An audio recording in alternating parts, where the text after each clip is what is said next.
Assalamu alaikum warahmatullahi wabarakatuh. Hordoftoota raadiyoo bakka nagaan dhuftanii gara chaanaala kooti. Warri chaanaala kootii fi haaraa taatanii subscribe godhaa. Maatii kootaadhaa galatoomaadhaa hadhaa xurushuu goomanaanii akkatti hojjetamu hamma dhuma viidiyoo nafaana turaadha. Namni biyyaa xurushuun beekne hin jiru si yaadachiisuudhaa fi aadaa biyya kiyyaa hooma takka hin hambisu. Guyyaa guyyaanii waan isin barbaaddan isinii fida. Kanaafi amma goomana kiyya nan kukkutadha. Kukkutadheeraa amma bishaan naadafeeraa goomana illee akkuma biyyaatitti bilcheessa. Bishaaniin bilcheessa akkuma biyya keessa bilcheeffanutti bilcheessa. Amma kunuu bilcheessaa jira bishaan isaa akkanumatti hagin bishaan fixatu bilcheessee achi ka'ee zayitallee shunkurtallee hundaa duuba irratti godhaa jechuudha. Garuu amma ginni bishaan kana xiqqoo si gadi fixatu akkanumatti bilcheessa. Amma immoo katti godhuu qullubbii adii fi kan kukkutadha jechuudha. Isa qullubbii adiillee hin daakuu akkanuma jajjaba godhee kukkuta. Qullubbii adii fi qaaraaniin sirriitti mi'eessa.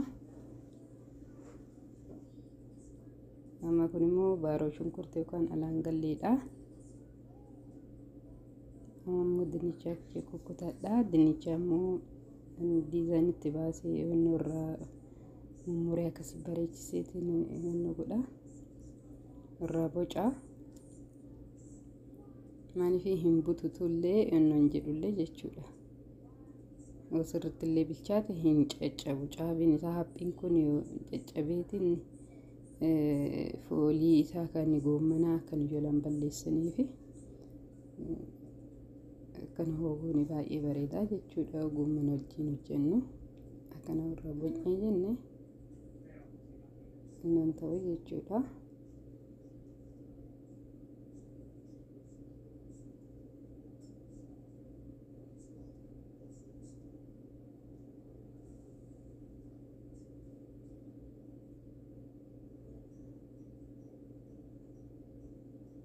Kun akkuma argitan kana fakkaata.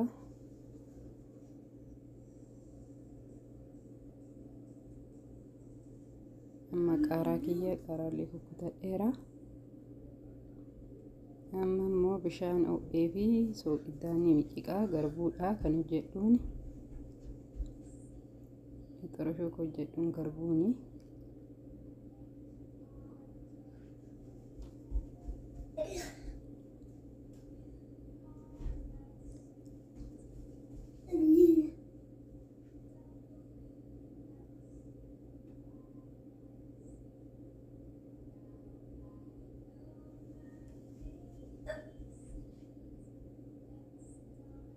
Kun jabeessee mixiqeeraa sirriitti ammaan godhadhaa jechuudha. Liqeessaa gama barbaaduuni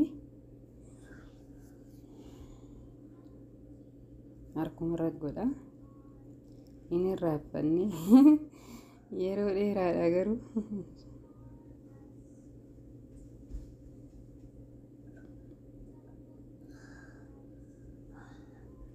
baay'inaan godhadheetu hin beeku egaa as dhufe.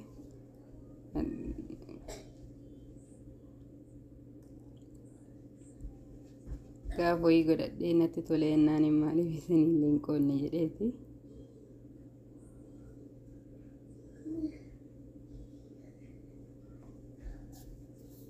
Kan akkanatti godhaa jechuudha.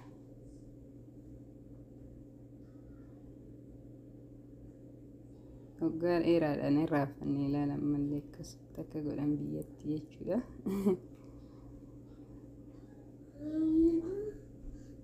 Kun akkana wal qixxeesseera.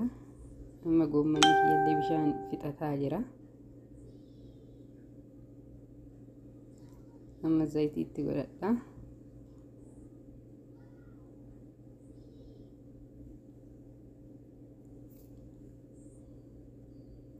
Mammuun fixataa bishaan kanaa jechuudha. Dinnichaatti galchee alaangalleetti godha.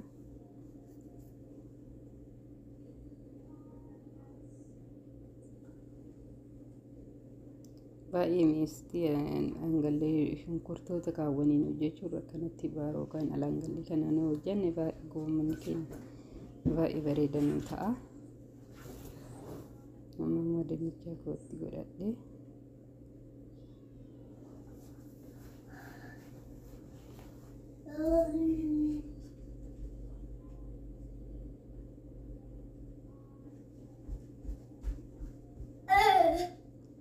eeleen kun dheeraama rabbilcheeffata jechuudha. Xoroshuu jala gadi hir'isnee suuta jennee haa suuta bilchaatu. Yoo immoo ibidda jala ol dabeessinee sun yola waan gubatuuf suuta jennee nagoona jechuudha. Amma qullubbii adiitti godhadheera. Amma bilchaateera bakka bareeda ta'eera sirri bilchaate.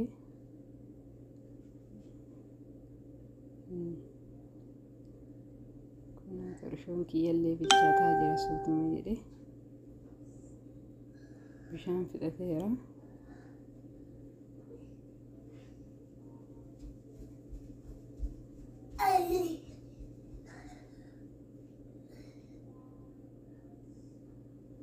Kun amma bareeda ta'e bilchaateera. Baay'ee mi'aawa.